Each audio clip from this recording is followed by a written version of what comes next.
You have big dreams. The kind of dreams that make your heart race when you think about them. Visions of success so vivid you can almost taste them. The life you imagine for yourself is extraordinary. Maybe it's the corner office with the view, the business empire built with your name stamped, or the freedom to wake up every day and do whatever makes you happiest without worrying about money, time, or obligations. Whatever it is, you know you're meant for more. And yet, you're stuck. Not because you lack the ambition. Oh no, you're bursting with ambition. But ambition alone is never enough. It needs action, consistent, deliberate action, to bring it to life. And that's where the struggle begins. Every time you think about taking that first step, it feels monumental. The weight of what's required looms large, and instead of inspiring you, it paralyzes you. You think, maybe tomorrow, and then tomorrow becomes next week, and next week stretches into months. Before you know it, another year has passed, and those dreams of yours remain dreams, glorious but unrealized. And with each passing day, the guilt and frustration grow louder. You tell yourself you're just waiting for the perfect moment, the perfect spark of motivation, the perfect alignment of circumstances to propel you forward. But deep down, you know the perfect moment doesn't exist. If it did, it would have come by now. This is the paradox of the ambitious dreamer. You want more but can't seem to summon the energy to go after it. You crave success, but the path to achieving it feels overwhelming, exhausting, even boring. The ambition is there, but the action isn't. And the gap between where you are and where you want to be feels insurmountable. But here's the thing, you are not lazy, not really. What you are is stuck, and what you need isn't some magical burst of motivation. It's a new way of thinking, a way to outsmart yourself. Chapter 1. The Weight of Big Dreams. Let's be honest, you're not just daydreaming about a slightly better version of your current life. No, your ambitions are grander than that. Maybe you see yourself as the next Elon Musk, revolutionizing an entire industry. Or perhaps you're the aspiring novelist, imagining your book topping bestseller lists worldwide. You might even dream of becoming a world-class athlete, standing on an Olympic podium with a gold medal around your neck. These aren't small dreams, they're massive, life-altering visions that set your soul on fire, and that's incredible. It means you're not willing to settle for mediocrity. You're reaching for the stars, and that takes courage. But here's where the paradox kicks in. The very dreams that inspire you can also paralyze you. It's like being a kid again, standing at the edge of the high diving board. You want to make that spectacular leap, but the distance to the water below seems insurmountable. So you stand there, frozen, caught between the thrill of possibility and the fear of the fall. I remember when I first decided to start my own business. I had visions of a thriving company, happy employees, and the freedom to make my own decisions. But when it came time to take that first step, registering the business name, I found myself procrastinating for weeks. The task was simple, but the weight of what it represented felt overwhelming. Sound familiar? Chapter 2. The perfect moment will never come. We've all been there, haven't we? Telling ourselves, I'll start on Monday, or once I finish this project, then I'll focus on my dreams. We're waiting for that perfect alignment of circumstances, that magical burst of motivation that will propel us forward effortlessly. But let me let you in on a little secret, that perfect moment? It's a myth. It's as real as unicorns and money trees. If you're waiting for it, you'll be waiting forever. Think about it. How many New Year's resolutions have you made, only to abandon them by February? How many times have you said, this is my year, only to find yourself in the same place 12 months later? It's not because you lack ambition or desire. It's because you're caught in the trap of waiting for the stars to align. I had a friend who always talked about writing a screenplay. He had the story mapped out in his head, characters fully formed, dialogue snippets jotted down in notebooks. But he never started writing. Why? He was waiting for the right time. He needed a new laptop, a quiet workspace, a few weeks off work. Years passed, and that screenplay remained unwritten. The perfect moment never came because it never existed. Chapter 3. The social media mirage.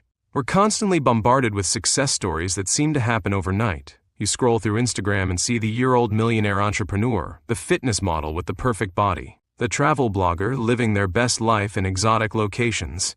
It's enough to make anyone feel like they're falling behind.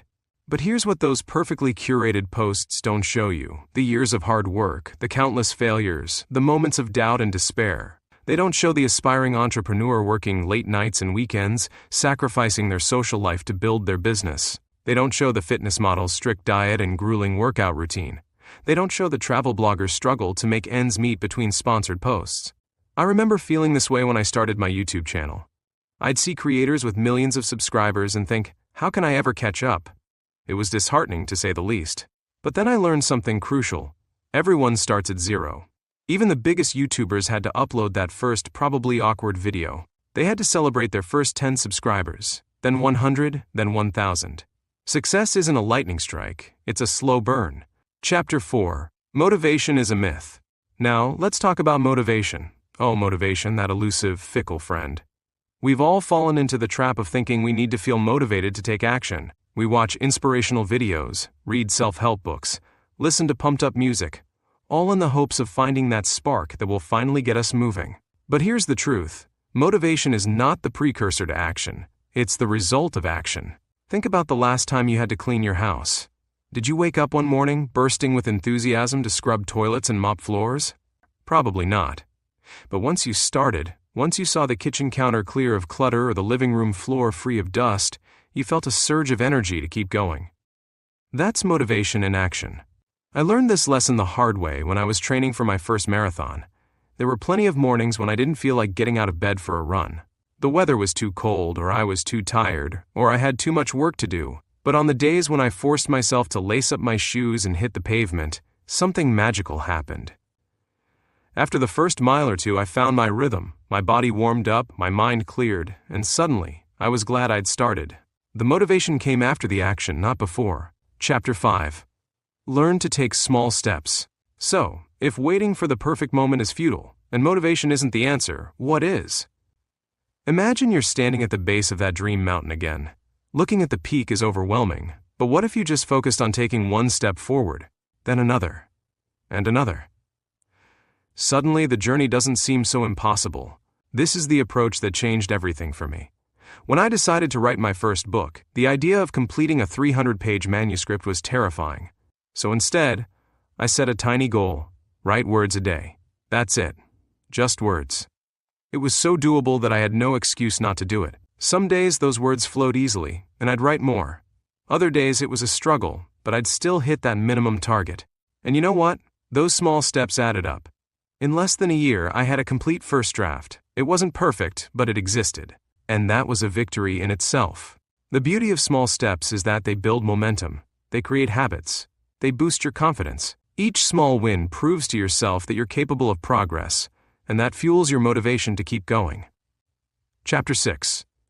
Overcoming resistance. Of course, even with small steps, you'll face resistance. It's part of the journey. Resistance shows up in many forms: procrastination, self-doubt, perfectionism, fear of failure.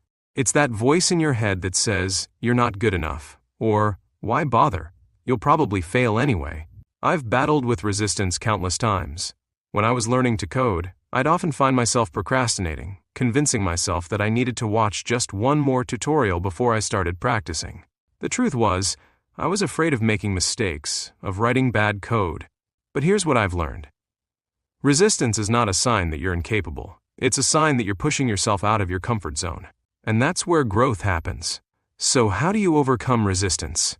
Here are some strategies that have worked for me. Set ridiculously easy goals. Make your daily target so small that it feels almost silly not to do it. Instead of, I'll work on my project for 2 hours, try, I'll work on my project for minutes. 2. Use the 2-minute rule. Commit to working on your goal for just 2 minutes. Often you'll find that once you start, it's easier to keep going. 3. Embrace imperfection. Remember, done is better than perfect. Your first attempt doesn't need to be amazing, it just needs to exist. 4. Celebrate small wins. Every step forward, no matter how small, is progress. Acknowledge and celebrate these wins. 5. Focus on the process, not the outcome. Instead of fixating on the end goal, concentrate on showing up and doing the work consistently. Chapter 7. The cost of inaction. Now, let's talk about something serious: the cost of inaction. It's easy to think that staying where you are is safe, that not taking risks means you can't fail. But inaction has its own price, and it's steeper than you might think. Imagine it's 5 years from now. You're sitting in the same job, living in the same place, with the same unfulfilled dreams. How does that feel? The regret of not trying, the what-ifs that haunt you, these are the real risks. I had a wake-up call about this a few years ago. I ran into an old college friend at a coffee shop. We'd both talked about starting our own businesses back in school. He had taken the leap, and while it hadn't been easy, he was now running a successful company. I, on the other hand, had played it safe, staying in my comfortable but unfulfilling corporate job. The look of excitement in his eyes as he talked about his journey made me realize how much I had missed out on by not pursuing my dreams. Inaction doesn't just cost you opportunities, it costs you growth, experiences, and the person you could become. It reinforces your fears and self-doubts, and the longer you stay stuck, the harder it becomes to break free. Chapter 8. From Dreamer to Doer. So, how do we bridge the gap between dreaming and doing? How do we transform from ambitious dreamers into successful achievers? It starts with a mindset shift. Instead of seeing your dreams as distant, unattainable goals, view them as a series of small, manageable steps. Break down that big vision into tiny, daily actions. Want to start a podcast? Your first step might be to research microphones for minutes. Want to run a marathon? Start with a 5-minute jog around your block. Remember, you don't have to have it all figured out to begin. You don't need to see the whole staircase to take the first step. The path will reveal itself as you move forward. Here's a personal example. When I decided to learn a new language, the idea of becoming fluent seemed impossible, so I started small. I committed to learning just one new word a day. Some days I'd get excited and learn a whole phrase. Other days, that one word was a struggle, but I kept at it. A year later, I could hold basic conversations. 2 years later, I was watching movies in that language with subtitles. It wasn't overnight success, but it was progress, real, tangible progress. Chapter 9. Embodying the journey. As you embark on this journey from dreamer to doer, remember that it's not just about reaching the destination. The person you become along the way is just as important as the goals you achieve. Every small step you take, every obstacle you overcome, every moment of doubt you push through, these are shaping you. They're building your resilience, your confidence, your skills. They're turning you into the person who is capable of achieving those big dreams. Think of it like training for a marathon.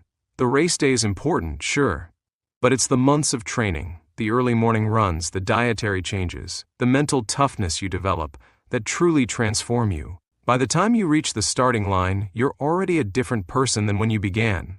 Chapter. Consistency is not a cliché. If there's one secret to turning dreams into reality, it's consistency. It's showing up day after day, even when you don't feel like it. It's doing the work when no one is watching, when there's no immediate reward in sight. Consistency is what separates the dreamers from the achievers. It's what turns a daily 100-word writing habit into a finished novel. It's what transforms a nightly sketch into a portfolio of artwork. It's what builds a loyal audience from a handful of social media followers. I learned the power of consistency when I started my fitness journey. For years, I'd start and stop workout routines, never seeing real results. But then I committed to exercising for just minutes a day, every day, no matter what. Some days it was a full workout, other days it was a quick walk around the block. But I showed up every single day.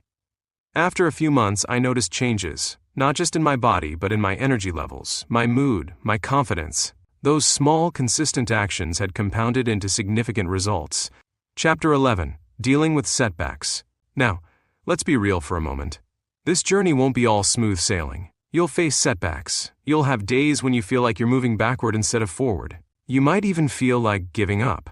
I remember when I was building my first website. I'd spent weeks learning HTML and CSS, carefully crafting each page.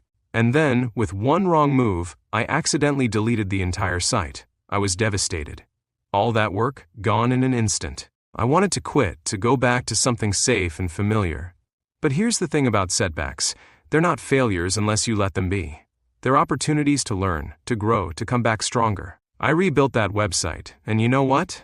The second version was better than the first. I had learned from my mistakes, improved my skills, and created something I was even prouder of. When you face setbacks, and you will, remember this, it's not about never falling. It's about getting back up every time you do. It's about learning from each stumble and using that knowledge to take your next steps more confidently. Chapter. The ripple effect of action. As you start taking action towards your dreams, you'll notice something interesting happening.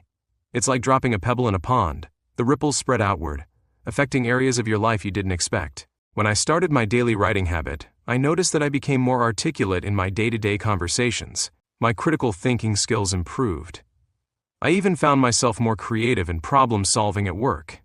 The discipline I developed in my writing practice spilled over into other areas of my life.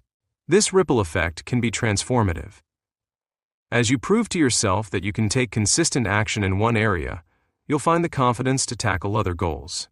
The skills you develop, persistence, focus, time management, are transferable to any endeavor.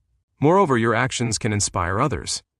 As you start making progress towards your dreams, don't be surprised if you find people around you becoming more motivated to pursue their own goals. Your journey can be the catalyst that sparks change in your friends, family, or community. Chapter: Redefining Success. As you progress on this path from dreamer to doer, it's important to redefine what success means to you. Society often paints success as an all-or-nothing proposition. You either make it big or you've failed. But real success is much more nuanced than that. Success is in the daily actions you take towards your goals. It's in the habits you build, the skills you develop, the fears you overcome. It's in the person you become through the process of pursuing your dreams. I used to think that success in my writing career meant becoming a New York Times best-selling author. But as I wrote more, I realized that success was in the joy I felt while writing, in the messages from readers who said my words had touched them, in the sense of accomplishment I felt after finishing a difficult chapter. Your journey is unique, and so is your definition of success. Don't let anyone else's standards define your worth or your achievements. Celebrate your progress, no matter how small it might seem to others. So here we are, standing at the edge of that field again. The mountain of your dreams still looms in the distance, but now you see it differently. Instead of an insurmountable obstacle, it's an adventure waiting to unfold. The path ahead is long, yes, but it's also filled with opportunities for growth, for discovery, for becoming the person you've always known you could be. You have everything you need to start this journey. Your ambition, your dreams, your determination, these are your compass, your map, your supplies. The only thing left is to take that first step. Remember, every great achievement in history started with a single action. The Great Wall of China began with one stone. The most successful businesses started with one sale. The greatest novels began with one word. Your dreams are no different. They begin with one step, one action, one moment of courage.